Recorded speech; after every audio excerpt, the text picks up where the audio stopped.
Salut, bienvenue dans cette deuxième vidéo dédiée aux nouveautés que j'ai vues sur le salon Watches and Wonders. Alors quand je dis que j'ai vu, c'est que je suis en train de voir. Je suis au salon de lundi à jeudi à partir du 23, à partir d'aujourd'hui. Le salon dure toute la semaine pour les professionnels, pour les journalistes. Et donc on découvre les nouveautés qui sont présentées à Watches and Wonders. Rejoignez-moi sur Instagram @verygoodlord pour découvrir toutes ces nouveautés. Je vous les mets un petit peu en live, en direct. Je vous poste des photos, je vous poste des vidéos. Et puis je peux aussi répondre à toutes vos questions. N'hésitez pas à me rejoindre @verygoodlord. Dans cette vidéo, je vous parle de 4 marques: Vacheron Constantin, Grand Seiko, Panerai et Jaeger-LeCoultre. Voilà, vous avez un petit peu un panel avec la première vidéo des 8 marques qui ont présenté des nouveautés auxquelles je me suis intéressé. Je vous ferai bientôt une autre vidéo avec les différentes marques qui présenteront des choses pendant le salon. Il y a des marques qui ont présenté en amont avec un embargo bien sûr, ce qui me permet de faire cette vidéo comme ça directement le premier jour. Et puis il y a des marques qui attendent vraiment le dernier moment pour présenter leurs nouveautés. On commence avec les nouveautés de chez Vacheron Constantin. Alors bon, Vacheron Constantin, il y a quelques années, ils ont fait un peu leur move avec l'Overseas. Et donc cette nouvelle Overseas revient cette année avec une nouveauté. Elle se dote d'une phase de lune de précision et d'une date rétrograde, qui est une complication qui est une complication un petit peu signature de chez Vacheron Constantin. On va retrouver cette montre dans un boîtier en acier de 41 mm de diamètre. Elle est équipée du calibre manufacture 2460 R31L/2. C'est très simple, faites des petits numéros un petit peu plus simples chez Vacheron, faites des numéros, voilà, 680, 580, 780, c'est pas mal. Alors ce mouvement, il associe pour la première fois dans une Overseas une date rétrograde et une phase de lune. Alors bon, je vous fais un petit rappel technique pour ceux qui ne savent pas ce que c'est qu'une date rétrograde, mais en gros, on appelle un affichage rétrograde, il est dit rétrograde quand on a un indicateur qui vient faire pas un tour complet, quand là par exemple une aiguille des heures, elle fait un tour complet et puis elle fait des tours et comme ça. Et bien non, là quand c'est rétrograde, l'aiguille ne faut pas un tour complet pour ensuite revenir à son point de départ et puis entamer un autre tour. Non, là après avoir parcouru son segment de mesure, et bien cette aiguille revient à zéro de la même manière qu'elle est venue. Donc ça c'est différent, c'est ce qu'on appelle un affichage rétrograde. Alors les autres sorties de chez Vacheron, c'est une traditionnelle tourbillon avec une date elle aussi rétrograde open face. Alors là on a une très belle ouverture sur le mouvement et puis chez Vacheron on sait très bien que les mouvements sont absolument magnifiques. Ils ont aussi sorti une patrimonie jour date aussi rétrograde, c'est l'année de la rétrograde. On a une combinaison originale de complications rétrogrades avec un design qui est minimaliste, qui va évoquer un peu les affichages iconoclastes des années 20 et 30. Là, on a le calibre 2460 R31 R7/3. Encore une fois, faites simple. C'est un mouvement automatique de manufacture, bien sûr, dans la plus pure tradition de la haute horlogerie, comme c'est très très bien le faire Vacheron Constantin. L'année dernière, on avait eu la 222, qui était une montre totalement en or, une réplique d'une montre vintage, qui avait vraiment fait sensation sur le salon. Pour moi, ça avait été l'année dernière, vraiment la grosse nouveauté de Watches and Wonders. Je vous le fais avec l'accent. Voilà, cette année, c'est pas mal, ce qui est sorti. C'est un petit peu plus classique, mais on reste dans la très très haute horlogerie, de la très très très belle fabrication. Deuxième marque, on est chez Grand Seiko. Alors c'est la première fois que je vais voir Grand Seiko sur le salon et c'est vraiment un petit plaisir parce que Grand Seiko sort une nouvelle montre, un nouveau chronographe qui s'appelle la Tantagraph. Alors voilà, c'est une nouvelle appellation qu'on n'a pas encore vue. C'est un chronographe sport qui est doté, selon la marque, du meilleur mouvement mécanique jamais créé par Grand Seiko. Grand Seiko vient franchir une nouvelle étape en élargissant son offre de montres sport avec justement sa gamme Evolution 9. Et là, il offre son premier chronographe mécanique, donc il a appelé le Tantagraph. Alors au cœur de ce nouveau modèle, ils ont mis le calibre révolutionnaire, le 9SA5. Déjà c'est pas mal de mettre, 9SA5, c'est déjà mieux, c'est déjà un petit peu plus simple, qui est un calibre high beat, qui est connu chez Grand Seiko. C'est des calibres qui battent un niveau de fréquence très élevé. Pour ça on a ce côté seconde très glissante sur le cadran. Et donc pour ce Tantagraph, ce calibre passe de 9SA5 à 9SC5. Voilà, bon, un petit changement d'appellation, mais on garde des caractéristiques de haute précision. Alors vous allez me demander, mais c'est quoi le Tantagraph ou Tentagraph, ou voilà, vous l'appelez comme vous voulez, TENTAGRAPH. TRAPH. Eh bien 10, c'est les 3 premières lettres, c'est 10 pour 10, 10 bits per second, 10 alternances par seconde, c'est un rythme très élevé, hein, voilà, high beat. Le T qui est juste après, c'est pour 3 days, 3 jours de réserve de marche. Et puis les dernières parties de ce mot, agrafe, c'est pour l'agrafe, non pas du tout, c'est automatique chronographe, c'est la fonction chronographe automatique, voilà, donc ça fait tentagraphe.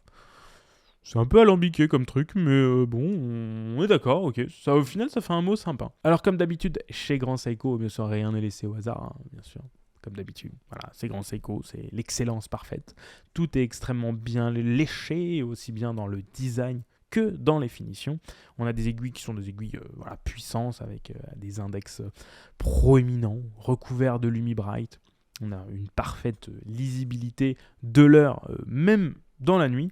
On a un bracelet et un boîtier en titane ultra léger et résistant. En général, la marque communique pas trop sur ces histoires de titane, de résistance, etc. Mais bon, elle assure que c'est un titane extrêmement résistant. Je lui fais confiance, hein, parce que c'est quand même des montres qui sont à un certain prix. Ce serait dommage d'avoir du titane assez bas de gamme et rayable. Ça m'étonnerait de la part de Grand Seiko.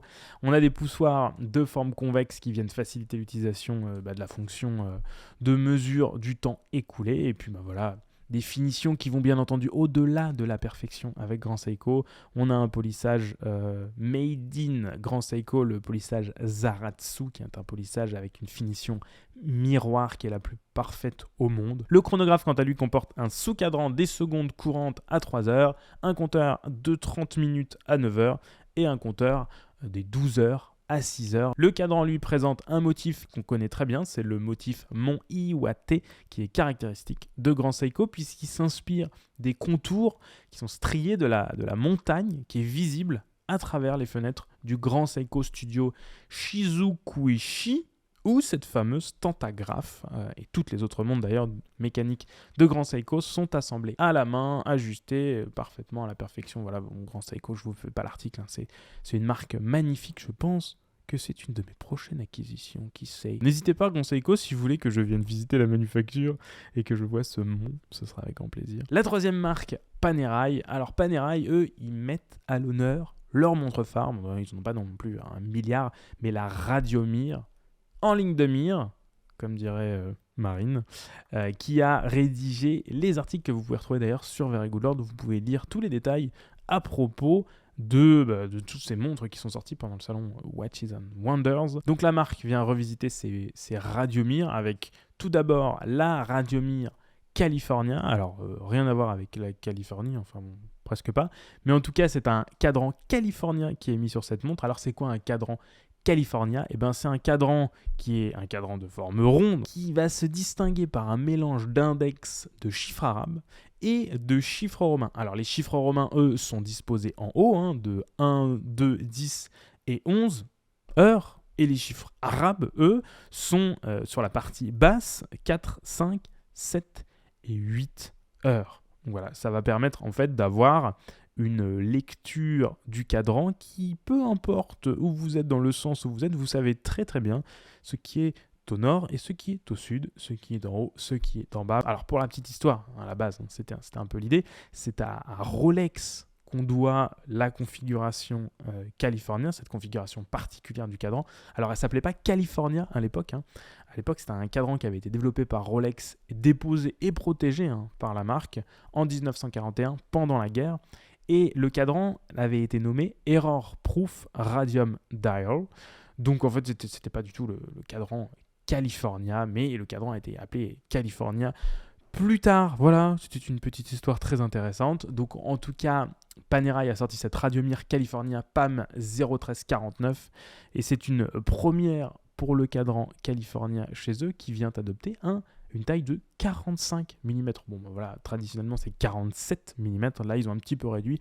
Chez Panerai, on a tendance ces derniers temps à réduire un peu la taille des montres et c'est plutôt pas mal, même si 45 chez Panerai, c'est largement portable. Elle arbore une couleur verte. C'est une Radiomir inspirée de la référence 3646 qui était issue des archives de la maison, ce qui donne un petit côté authentique qu'on aime bien, évidemment vintage pour le coup, Panerai. n'hésite pas à aller dans ses archives et dans le vintage pour retrouver des petites pépites. Chaque boîtier, lui, est fini à la main, un par un, pour leur donner un aspect vieilli, patiné pour chaque boîtier. Chaque boîtier, comme je vous l'ai dit, est de 45 mm en forme de coussin, avec des fines cornes à fil et un cadran creux texturé vert, voilà le cadran vraiment de la Radiomir. Il est agrémenté de Super Luminova et des index California qui eux sont beige et bien s'illuminent vert dans l'obscurité avec vraiment un aspect vraiment full vintage. Ce cadran il est rehaussé par des aiguilles bleues métalliques et un vert saphir bombé qui vient rappeler un petit peu le plexi. Et oui, il vient rappeler ce côté plexi utilisé dans les premières versions de la Radiomir. Alors côté mouvement, rien de nouveau sous le soleil et il y a utilisation du calibre P5000 à remontage manuel. Il a 8 jours de réserve de marche, ce qui est quand même extrêmement conséquent. Quatrième marque, on va parler de Jaeger-LeCoultre, c'est la dernière dont je vous parle dans cette vidéo. Alors la marque va mettre à l'honneur cette année la Reverso, c'est le côté revival un peu pour ces deux marques, que ce soit Panerai ou Jaeger-LeCoultre. On vient réinterpréter des grands classiques et la Reverso, bien sûr, énorme classique de chez Jaeger-LeCoultre, né en 1931. C'est une des premières montres bracelets qui a été spécifiquement créée pour la pratique du polo. Le côté boîte réversible permettait aux joueurs de polo de protéger leur montre quand ils jouaient. Et donc ça permettait d'avoir une montre qui était portable tout le temps, sans pour autant qu'on risque de casser le verre en plein match. La première version chronographe de cette Reverso, elle date de 1996 et elle revient donc aujourd'hui avec au menu une nouvelle version qui porte en elle une complication donc sportive chronographe et qui est dotée d'un nouveau calibre manufacture, un calibre 860. Merci Jaeger-LeCoultre d'avoir fait un numéro de calibre qui soit facilement mémorisable, si je puis dire. Et donc ce calibre 860, il associe un chronographe à un double affichage de l'heure. Alors vous vous dites chronographe, double affichage de l'heure, là on a une montre qui fait 15-20 mm de diamètre. Et bien pas du tout, je vais vous dire ça dans quelques secondes. Mais en tout cas on a deux cadrans qui sont deux cadrans contrastés qui se révèlent au verso.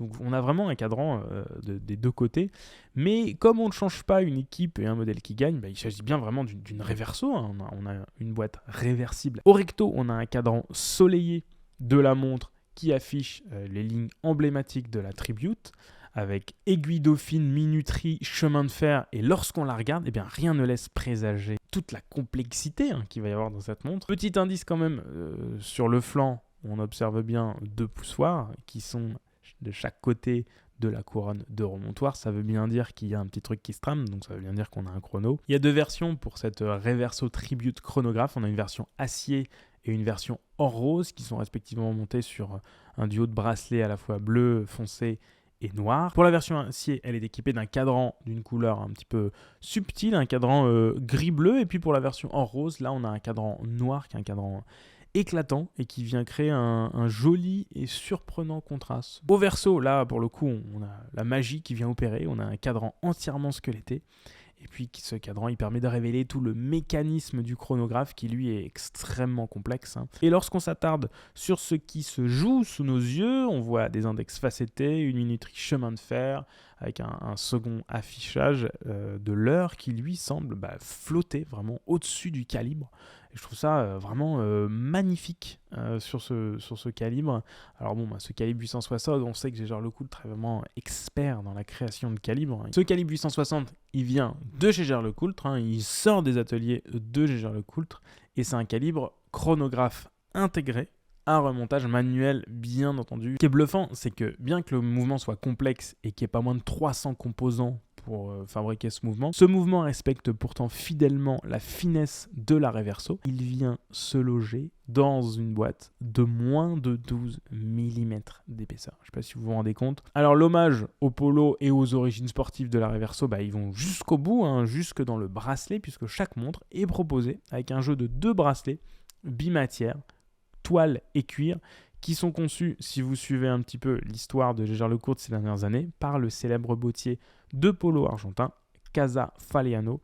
Et c'est un partenariat qu'ils ont depuis quelques années et qu'ils font perdurer comme ça depuis tout ce temps. Un petit peu comme Horis avec Tirvo Volante, même si Tirvo Volante c'est un autre programme, et bien là, Casa Faliano est encore partenaire de Jean-Lecoultre et ça dure depuis quand même plusieurs années. J'espère que vous en avez appris beaucoup plus sur les différentes nouveautés qui ont été présentées à Watches and Wonders 2023. Merci d'avoir suivi cette vidéo, merci d'être là, merci de vous être abonné, merci d'avoir mis un petit like et un petit commentaire. Quelle est la montre qui vous a le plus plu? N'hésitez pas à me le dire en commentaire. En tout cas, vous pouvez me suivre sur Instagram où vous allez retrouver toutes les nouveautés qui ont été présentées à Watches and Wonders. Vous verrez même certainement plus sur mon Instagram @verygoodlord. N'hésitez pas à venir, je suis sur le salon, voilà, pendant 4 jours quand même pour vous présenter tout ça. Et d'ici la prochaine vidéo, prenez soin de vous, ciao.